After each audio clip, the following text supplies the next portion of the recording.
going to give you the single most important lesson my colleagues and I have learned from looking at 83,000 brain scans.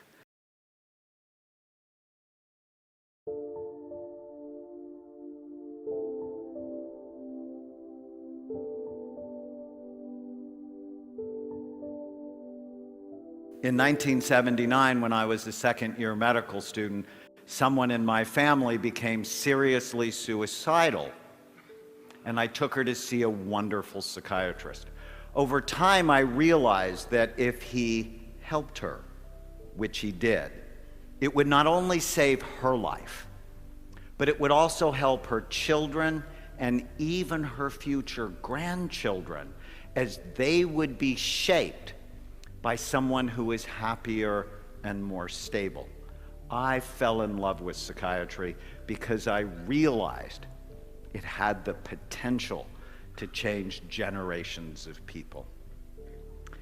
In 1991, I went to my first lecture on brain SPECT imaging. SPECT is a nuclear medicine study that looks at blood flow and activity, looks at how your brain works. SPECT was presented as a tool to help psychiatrists get more information to help their patients. In that one lecture, my two professional loves, medical imaging and psychiatry, came together and quite honestly revolutionized my life. Over the next 22 years, my colleagues and I would build the world's largest database of brain scans related to behavior on patients from 93 countries. SPECT basically tells us three things about the brain: good activity, too little, or too much. Here is a set of healthy SPECT scans. The image on the left shows the outside surface of the brain, and a healthy scan shows full, even, symmetrical activity. The color is not important, it's the shape that matters. In the image on the right, red equals the areas of high activity, and in a healthy brain, they're typically in the back part of the brain. Here is a healthy scan compared to someone who had 2 strokes. You can see the holes of activity. Here's what Alzheimer's looks like, where the back half of the brain is deteriorating. Did you know that Alzheimer's disease actually starts in the brain 30 to 50 years before you have any symptoms? Here's a scan of traumatic brain injury. Your brain is soft and your skull is really hard. Or drug abuse. The real reason not to use drugs? They damage your brain. Obsessive compulsive disorder, where the front part of the brain typically works too hard so that people cannot turn off their thoughts. And epilepsy, where we frequently see areas of increased activity. Before imaging, I always felt like I was throwing darts in the dark at my patients and had hurt some of them, which horrified me. There is a reason that most psychiatric medications have black box warnings. Give them to the wrong person and you can precipitate a disaster.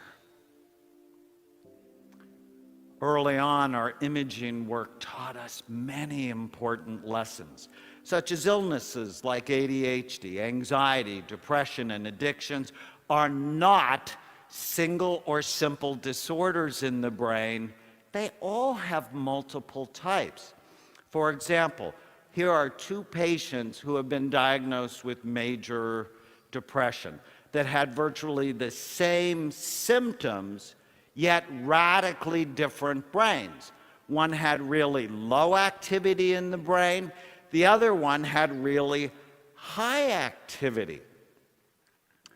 how would you ever know what to do for them unless you actually looked? Treatment needs to be tailored to individual brains, not clusters of symptoms.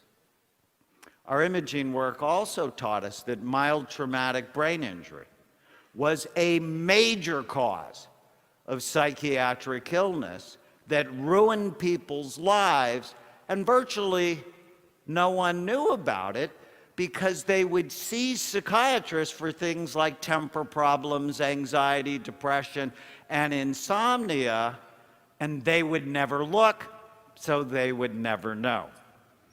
Here's a scan of a 15-year-old boy who fell down a flight of stairs at the age of 3.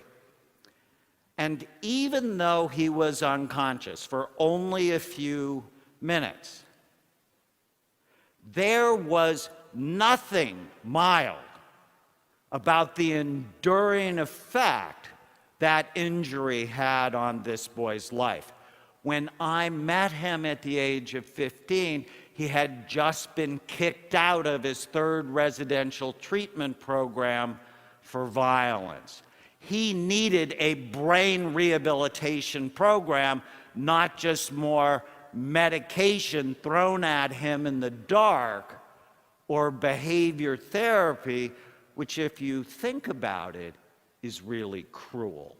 To put him on a behavior therapy program when behavior is really an expression of the problem, it's not the problem.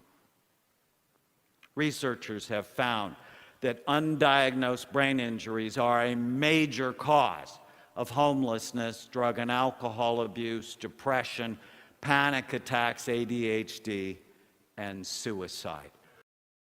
To date, we have scanned over 500 convicted felons, including 90 murderers.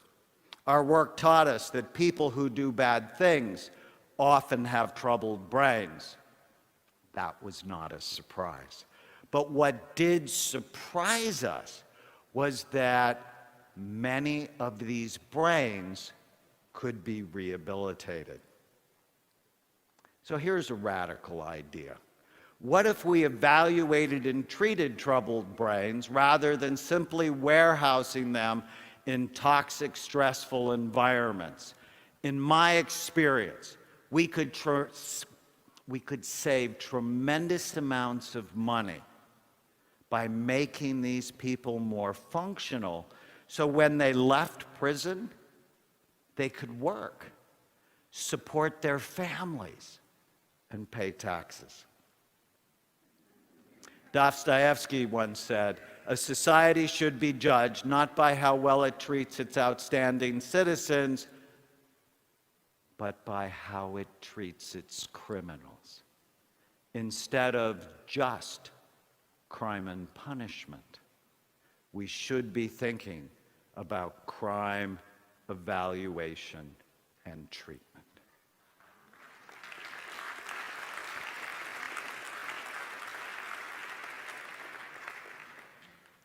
So after 22 years and 83,000 scans, the single most important lesson my colleagues and I have learned is that you can literally change people's brains.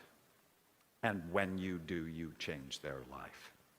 You are not stuck with the brain you have. You can make it better, and we can prove it.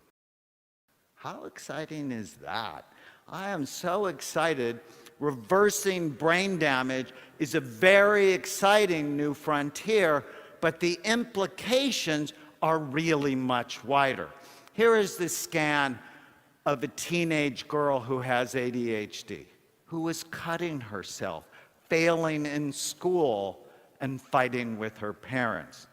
When we improved her brain, she went from D's and F's to A's and B's and was much more emotionally stable.